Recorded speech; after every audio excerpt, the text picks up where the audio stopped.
This video is from my Stationeers series on Twitch. Hopefully you enjoy it. It's time for us to get started. Doing for today.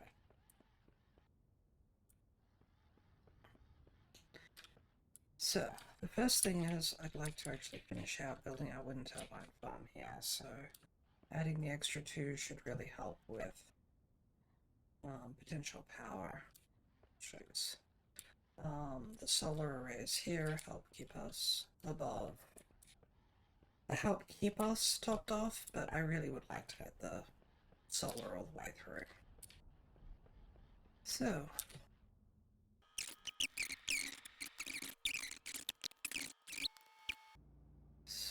wind turbines. There we go. So we're going to want 2 of those.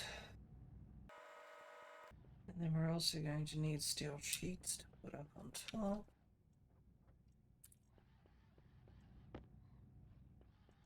Do I have any already manufactured? Yes, good.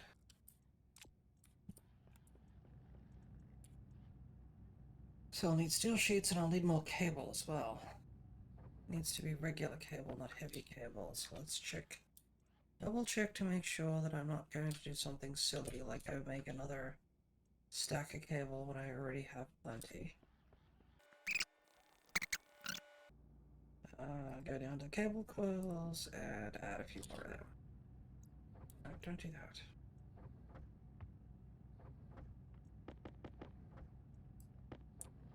Is that actually running?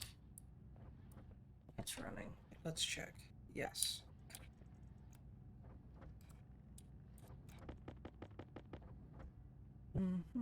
Yeah, that should be enough there.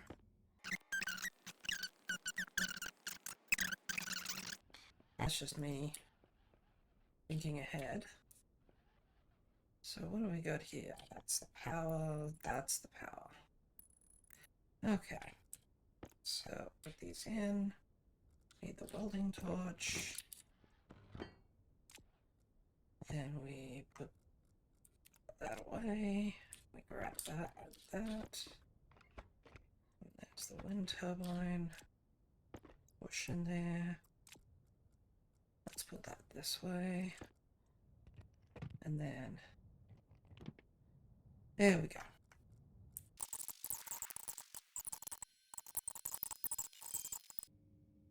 Let's ignore that for now. I want to put the pipe analyzer up here. Can I switch it around? Yes. Good. So, it's currently off, but when it's on, it'll actually give us a bunch of stats about what's in the pipe that we can use in a logic network. Now, we have a couple of ways we can deal with this. The first thing to think about is how much power do logic devices use. So let's have a look at our logic I/O here. They all say they do different things. It doesn't give us information on their power usage. Oh, power usage, 10 watts. Okay. So 10 watts is interesting. Now, what can we get if we use an IC housing? 50 watts. Okay. So we're only going to need 2 logic units. So we actually want 2 logic IOs for this. It's a very simple logic build. We're literally saying if there's any gas in this section of the pipe up here, which is before our return valve, we want to run the filters. That's all it's going to do. So we then need to make some logic units. Actually, let's see. Sometimes what you can do, so we need to switch modes on this. So let's set it to the batch writer. And we need to look, because on this one you'll notice on it, the upper section, the arrow is pointing inward, so that's the inward side. So that's what's input, and then we have the output. So let's see what happens. Sometimes you can cheese these sorts of things. by just having it run off. Oh, I have received an input, so therefore that's what I need to do. Okay, so I'm going to need more cable.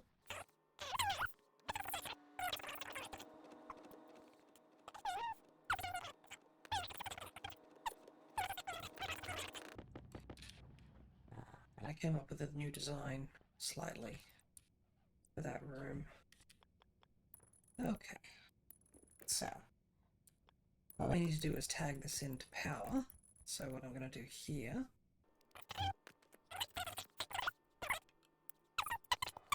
So now if we look at it, it actually gives us temperature and pressure of what's in that pipe. Oh, I forgot to deal with the output from this. So let's take the output line, bring it around here. There we go. So now what we need to do is set the input. And so what we're going to do here, give me no other readable device with the network. Okay, so yeah, this one won't work for what we're planning on doing here. So we're going to have to cheat. We're going to have to do the cheesiness a little differently. Okay.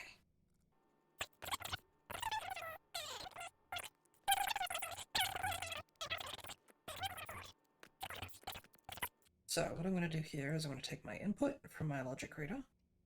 I'm going to send it to all... Oh, the data lines are not connected. That's why.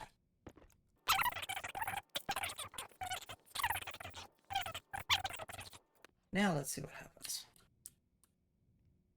Logic reader, gas mixer, filtration. Right, that's what we want. So on the filtration, we're going to specify whether we wanted them to turn it on or off.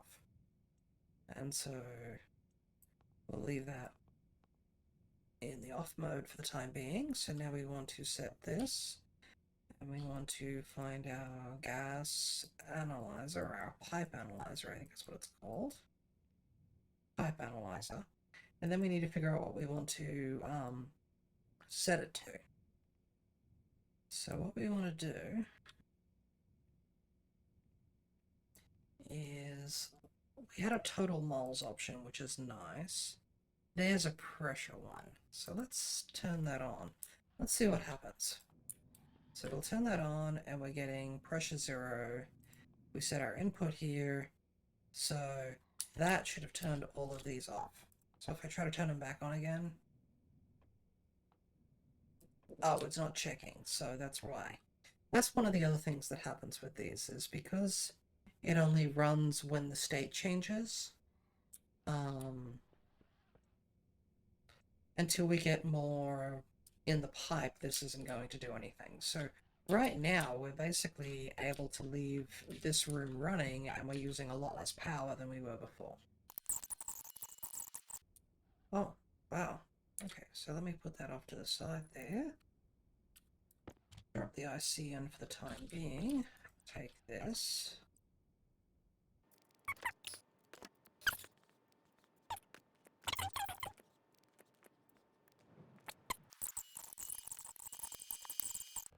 Some of the neat things you can do with solar tracking is there's the simple tracking and the complex tracking methods. And the simple ones, let me put that down there. The simple tracking ones, well, simple, have disadvantages due to that simplicity. And the biggest disadvantage is, if you notice here, the sunlight, the shadow does not fall directly in line. So a simple tracking system will only be able to track if it's actually vertical across whichever axis. The complicated tracking lets you actually account for that tilt. Now, there's two ways you can do that. One is you can go look up what the solar adjustment you need to do and do complicated math and think things through. And that's how most people wind up doing it. So I'm not sitting there saying that there's any issues with that. I'm just saying that's the way most people wind up doing it.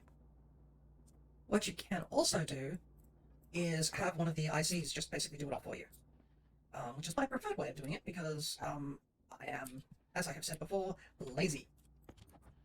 And so being lazy means I have a tendency of doing things like, ah, I wonder if I could just make this thing do it for me without me having to do a whole bunch of complicated math or even figure out what complicated math I need to do. And it turns out, yes, you can. So, that's what we're going to be doing. We're going to be having the system figure this out for us. And I'm going to start by... Now, why does it always put that upside down? Stop that. So yeah, we're now generating pretty much all the energy we will need for a little bit. So, I take this out, make sure it's on, I put the IC in, and then I place it down on the ground somewhere. And I do that because you can't properly interact with it if it's up. Alright, so we're going to clear that, and I'm going to go to my library here, and I have my complicated solar tracking. So yes, I'm going to load this. Now you'll notice it's actually a very simple script. All I do is look for a solar sensor and then look at a particular solar array and then I output based on that. So very, very simple stuff. So I'm going to export that to the IC. I'm going to take the IC out because I forgot you can actually do that without having to sort of thing. And I'm going to put that in there and I'm going to turn this on and it's going to error as soon as I turn it on. Actually, it's going to do worse than that. It's not even going to turn on.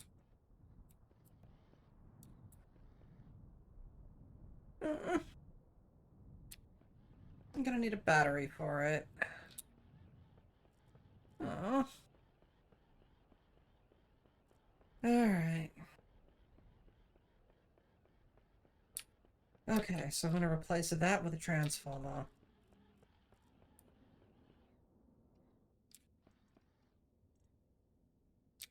So I need to make the transformer. There we go. And there we go. Transformer out. And then we're going to put the transformer in. I'm going to take it out again and I'm going to put it back in, except this time I'm going to put it the correct way around. And there. Okay. Then I'm going to take that. Oh, I realized a good use for Omnis now. You can use battery lights and things. Okay. That's like a fascinating idea. I'll have to think about that. Okay. So I'm actually going to move all of this because apparently oh, wait, what? Oh, yeah, no, I can do that.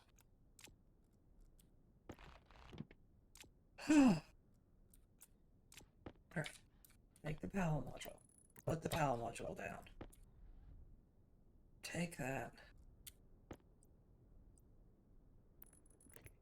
There, because I only need power for one device on this. And then if I spin that around that way, take that, put that there,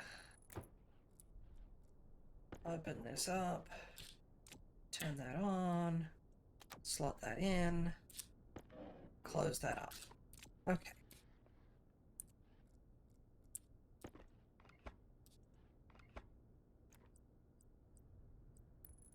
There.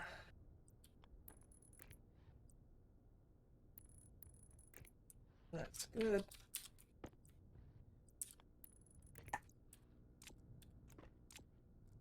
Always feels good to get these things in the correct positions. Oh, shoot.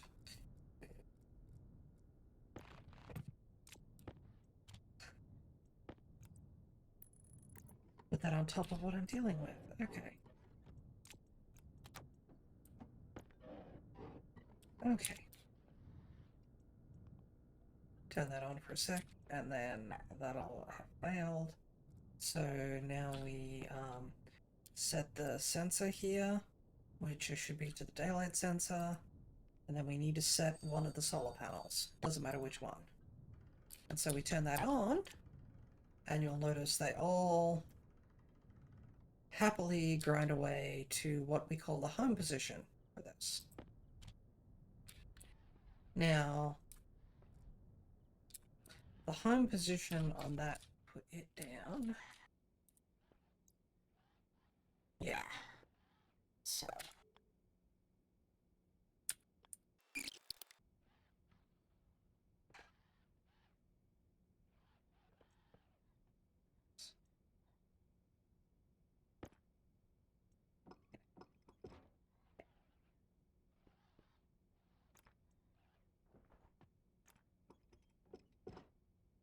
So yes, now we have crates on the side of our buggy.